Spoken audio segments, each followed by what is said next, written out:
Hello, good morning, students. How are you, beta? I hope you are very well at your place. Today, we are going to our new topic, the making of Germany and Italy. Page number 19 आपकी book का the making of Germany and Italy, यानी कि Germany और Italy का निर्माण कैसे हुआ या वो दोनों देश कैसे बने। नेक्स्ट है Germany can the army be the architect of a nation. ये कह रहा है कि जर्मनी कह रहा है कि क्या सेना राष्ट्र की निर्माता हो सकती है, क्या सेना जो है वो राष्ट्र का निर्माण कर सकती है। नेक्स्ट है after 1848 nationalism in Europe moved away from in association with democracy and revolution, यानी 1848 के अंदर यूरोप में राष्ट्रवाद का जनतंत्र और क्रांति से अलगाव होने लगा, यानी कि राष्ट्रवाद के बारे में क्या होने लग गया, क्रांति होने लगी, यानी रेवोल्यूशन होने लग गया। नेशनलिस्ट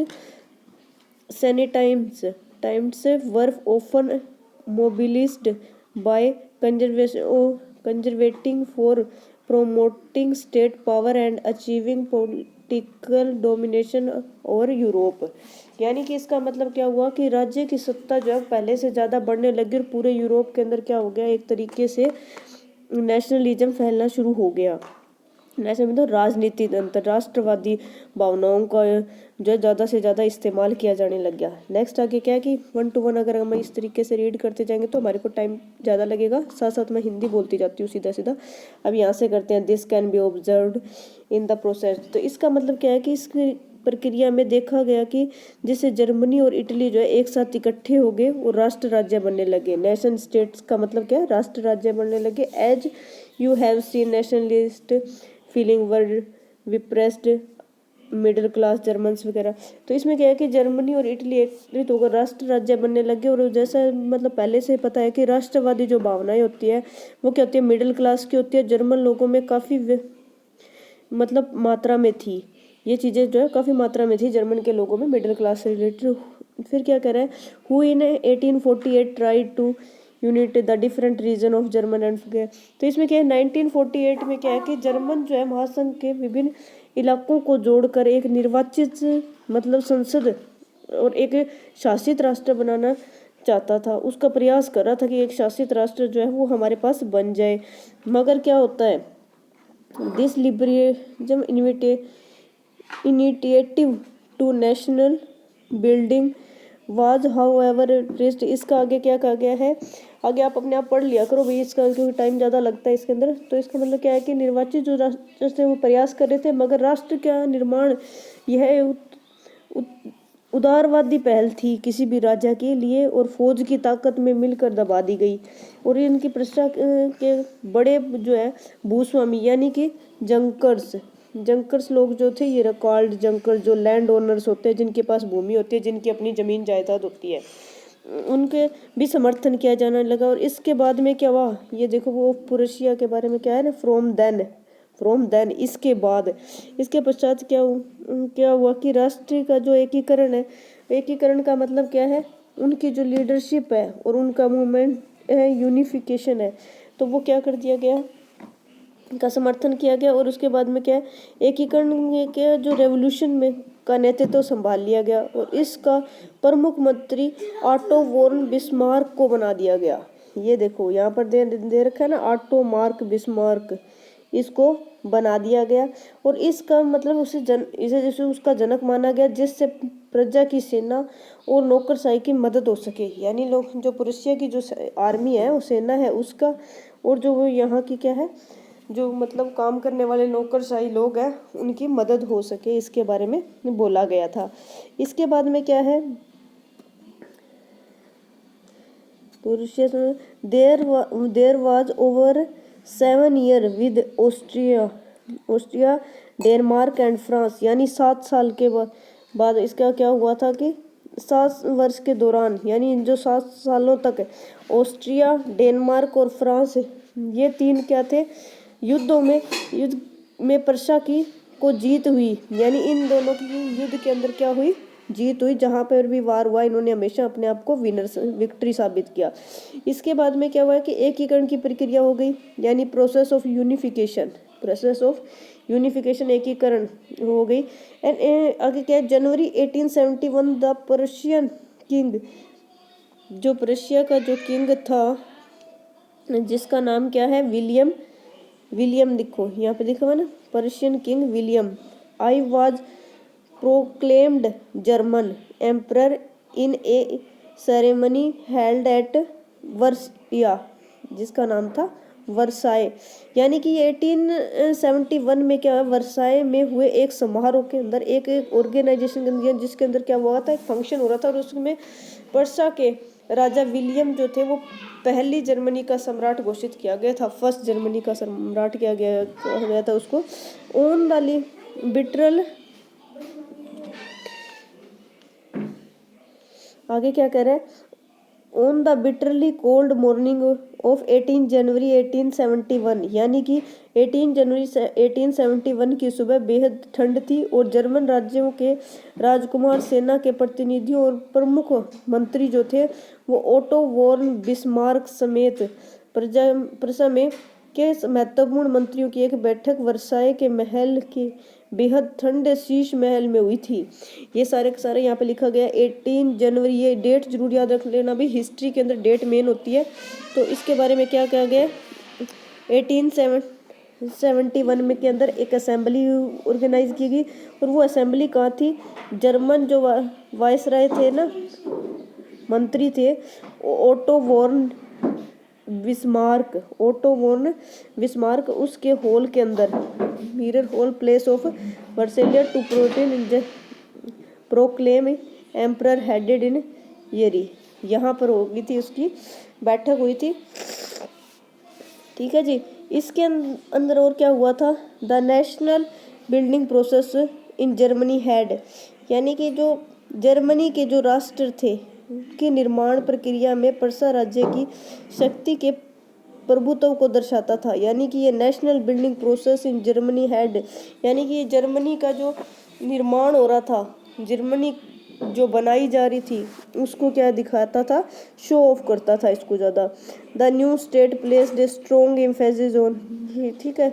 इसके बारे में क्या क्या, नए राज्य, न्यू स्टेट मतलब नए राज्य में जर्मनी की जो ये देखो करेंसी है यानी कि मुद्रा, बैंकिंग, लीगल मतलब कानूनी, एंड जुडिशियल सिस्टम यानी कि जो न्यायिक व्यवस्था है उनके आधुनिकीकरण को पर काफ़ी जोर दिया गया था। ठीक है। और पर्सा द्वारा क्या किया था, ये देखो पर्शियन यानी पर्सा द्वारा क्या किया गया था, नए नए कदम उठाए गए थे और कार्रवाई की गई थी ताकि जर्मनी के लिए अक्सर एक मॉडल बना था। ये चीज़ हमेशा ही जर्मनी का रेस्ट ऑफ जर्मनी बना था, यानी जर्मनी के लिए एक मॉडल साबित हुआ था। हाँ जी, आगे देखिए नेक्स्ट पेज पे क्या कहता है ये, इटली यूनिफाइड, यानी इटली किस तरीके से यूनिफाइड और किस तरीके से उसकी आगे प्रोग्रेस हुई वो बना। तो इसके बारे में क्या पढ़ेंगे हम,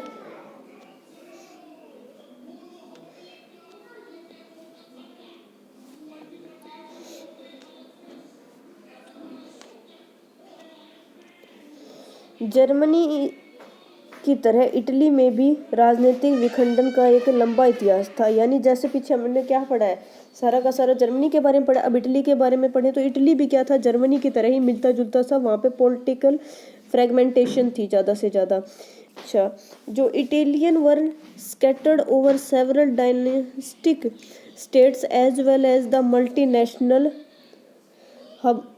हब्सबर्ग एम्परर, यानी कि वहाँ पे क्या था, इटली अनेक वंशानुगत राज्यों तथा बहुराष्ट्रीय हंसबर्ग राज्यों में बिखरा हुआ था। पहले क्या बोला गया है कि वंशानुक्रम राज्यों, जिसमें वंश में यानी पहले उसका दादा बना, फिर उसका बाप बना, फिर वो पोता बन रहा, फिर पोते के आगे जनरेशन, यानी कि वंशानुक्रम राज्यों का बना हुआ, और तथा बहुराष्ट्रीय हंसबर्ग, बहुराष्ट्रीय मतलब मल्टीनेशनल, हंसबर्ग का मतलब कई तरीकों से, मतलब कई तरह के राष्ट्र थे जो उसके अंदर में बिखरा हुआ था। अच्छा, फिर आगे क्या कहता है कि during the middle of the 19th century, यानी कि 19th सेंचुरी के मिड के अंदर क्या हुआ, इटली 7 राज्यों में बंट गया, यानी कि 7 स्टेट्स में डिवाइड हो गया, of which only 1 Sardinia Piedmont was ruled by an Italian princely house. यानी कि इसका कहने का मतलब क्या है कि जो सर्डिनिया पिडामोंट है ना, वो एक क्या था, इतावली राजघराने का शासन था। इतावली राजघराने का शासन था, ये याद रखना है आप लोगों ने। आगे आपका 1 मार्क्स का क्वेश्चन आ सकता है मल्टीपल चॉइस क्वेश्चन के अंदर। इटालियन प्रिंसली, यानी इसको बोलेंगे हम इटालियन प्रिंसली का काम था ये। फिर उसके बाद क्या कर गए हैं आगे इसके अंदर, नेक्स्ट के अंदर, the pope and the southern reason were under the domination of the Bourbon Kings of the Spain. यानी इसके अंदर क्या बोला गया है, जो उत्तर भाग था ना ऑस्ट्रिया हाब्सबर्गों के अधीन था, यानी अधीन क्या था, उनका गुलाम था। और जो बीच के जो इलाकों पर था ना, वो पोप का शासन था। अलग अलग बताए गए हैं। पहले जो है राष्ट्रीय हाब्सबर्गों के अंदर, मतलब जो नॉर्थ का पार्ट था वो इसके था, और जो दूसरा था ना वो जो मिडिल पार्ट था वो पोप के था, और जो दक्षिणी भाग था तो वो क्या था, राजाओं के अधीन था। कौन से राजाओं के, बुबो के राजाओं, जिसको बोलता है ये रहा बुबो किंग ऑफ स्पेन के राजाओं के अधीन था। इसके बाद even the Italian language and, ज़्यादा हो गया, even the Italian language had not a accurate one common form, still had many regional and local variation. ये क्या कहना चाहता है कि इतालवी भाषा, यानी इटालियन लैंग्वेज, इतालवी भाषा ने भी क्या क्या साझा रूप हासिल नहीं किया था, और मतलब अब तक भी उन्होंने क्या था, कई क्षेत्र और स्थानीय क्षेत्र वहाँ पर क्या थे, मौजूद थे। यानी कि रीजनल और लोकल वेरिएशन वहाँ पर अभी भी प्रेजेंट में था, मतलब जिस टाइम की ये बात हो रही है। ठीक है जी। इसके बाद नेक्स्ट है ड्यूरिंग द 1830, यानी 1830 में क्या हुआ था कि Giuseppe Mazzini had sought to put together a, इसके बारे में क्या कहा गया कि दशक में, यानी 1830 के दशक में क्या हुआ था कि जूसेप मैथ्सिनी ने एक इकट्ठा कर लिया, मतलब सबको, टुगेदर बोला ना, इकट्ठा कर लिया सबको, और इकट्ठा करके इतावली गण जो है ना उसका रिपब्लिक, इतालियन रिपब्लिक यानी एक गणराज्य के लिए एक इकट्ठा विचार कार्यक्रम प्रस्तुत करने की कोशिश की। मतलब उसने ट्राई किया कि सबको एक जैसा बनाओ और एक जैसी बातें हो जाए, सबकी एक जैसी भावनाएं बन जाए। It had also formed a secret society called the young Italian, यानी उसने अपने मतलब उद्देश्यों को क्या करने की कोशिश की है, अपने सीक्रेट्स को उसने क्या करने की कोशिश की, ज़्यादा से ज़्यादा फैलाने की कोशिश की, और इटली नामक एक गुप्त संगठन की स्थापना भी की उसने। एक इटली नामक, यानी कि ये जिसको बोलते हैं ना यंग इटली फॉर एन, जैसे ये रहा यहाँ पे इसको। ठीक है जी। आगे क्या कह रहा है, बनाने की कोशिश की, और 1831 से लेकर के 1848 ने क्रांतिकारी विद्रोह की असफलता से युद्ध के जरिए इतालवी राज्यों को जोड़ने की जिम्मेदारी सर्डिनिया पिडमोंट के शासक विक्टर एमुनियल द्वितीय पर आ गई थी। कहने का मतलब क्या है, 31 से लेकर 48 के बीच का जो टाइम पीरियड था ना, उस टाइम पे क्या थी कि रेवोल्यूशन और ज़्यादा बढ़ गया था, भड़कने लगी थी सारी जगह से। और वो कहाँ थे, सर्देनिया अमेंटेड जो था, उसके जो शासक थे वो कौन थे, शासक का नाम था विक्टर इमोनियल द्वितीय, 2 लिखा हुआ ना इसका मतलब दूसरे नंबर वाला। तो वो क्या हो गया था, इस क्षेत्र में शासक जात करने लग गया। इसके बाद में क्या क्वेश्चन, क्या आगे पूछते हैं, इसके बाद बस एक लाइन रह गई, in the eyes of the ruling elites. इसका मतलब इस क्षेत्र में जो है ना काम करने या शासक करने का या जीतने का या राजा बनने के वर्ग के नज़रों में एकीकृत इटली उनके लिए आर्थिक विकास और राजनीतिक प्रभुत्व की संभावनाएं उत्पन्न करता था। यानी कि वो क्या करना चाहता था, उनको ज़्यादा से ज़्यादा अपने अंडर रख करके, अपना गुलाम बना करके रखना चाहता था।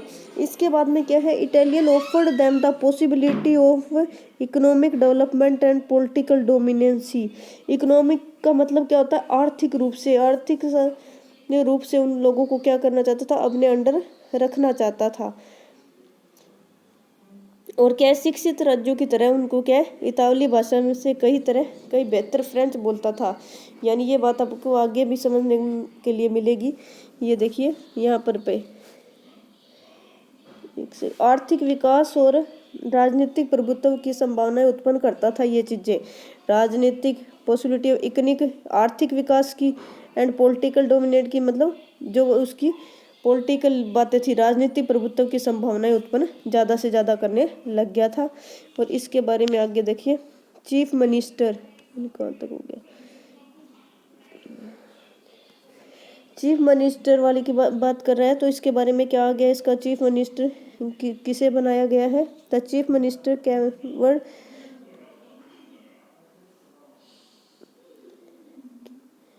जितने भी इटली के प्रदेशों को एकीकृत करने वाले आंदोलन का नेतृत्व किया। और क्या है इसके अंदर का जो जो उनका चीफ मिनिस्टर था, मतलब नया तो क्रांतिकारी था और नए जनतंत्र विश्वास रखने वाला था। उनके ऊपर कोई भी नहीं था जिसके ऊपर वो ट्रस्ट कर सके या विश्वास कर सके। इतालवी अभिजात वर्ग के तमाम अमीर और शिक्षित सदस्यों की तरह वह इतालवी भाषा से कहीं बेहतर फ्रेंच बोलता था। उसकी ये एक खास बात थी कि वह इन लोगों से भी ज़्यादा अच्छी फ्रेंच लैंग्वेज को यूज़ करता था, बेटर लैंग्वेज को वो बोलता था। इसके बाद में क्या कहता है, फ्रेंच लैंग्वेज सबसे ज़्यादा उसने यूज की। और उसके बाद through a tactful diplomatic alliance with France engineered by Cavour. इसका मतलब क्या हुआ,